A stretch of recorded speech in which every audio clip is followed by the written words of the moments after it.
The Revelation to John. Chapter 14. Then I looked, and behold, on Mount Zion stood the Lamb, and with him 144,000 who had his name and his Father's name written on their foreheads.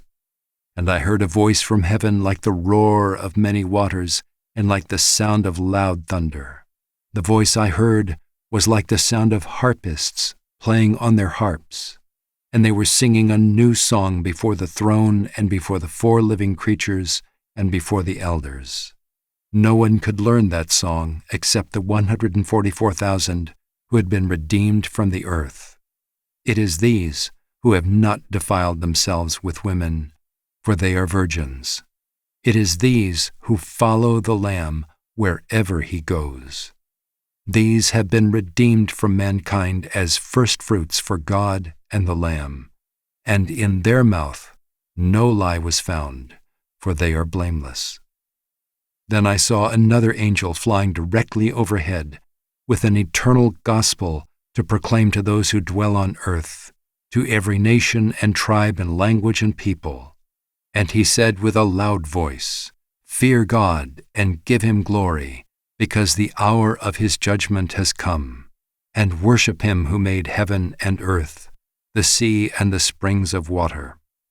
Another angel, a second, followed, saying, "Fallen, fallen is Babylon the Great, she who made all nations drink the wine of the passion of her sexual immorality." And another angel, a third, followed them, saying with a loud voice, "If anyone worships the beast and its image, and receives a mark on his forehead or on his hand, he also will drink the wine of God's wrath, poured full strength into the cup of his anger, and he will be tormented with fire and sulfur in the presence of the holy angels and in the presence of the Lamb. And the smoke of their torment goes up forever and ever, and they have no rest day or night, these worshippers of the beast and its image, and whoever receives the mark of its name. Here is a call for the endurance of the saints, those who keep the commandments of God and their faith in Jesus.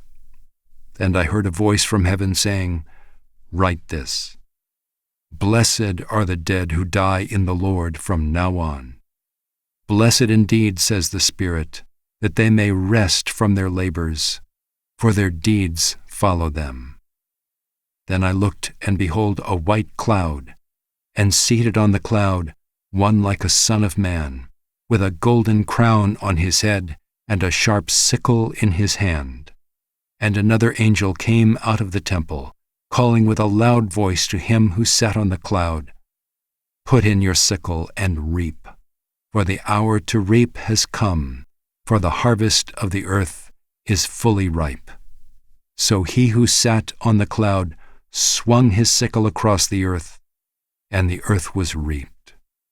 Then another angel came out of the temple in heaven, and he too had a sharp sickle.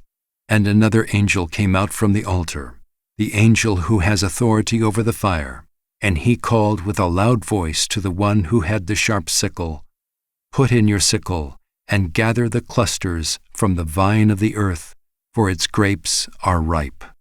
So the angel swung his sickle across the earth, and gathered the grape harvest of the earth, and threw it into the great winepress of the wrath of God. And the winepress was trodden outside the city, and blood flowed from the winepress, as high as a horse's bridle, for 1,600 stadia.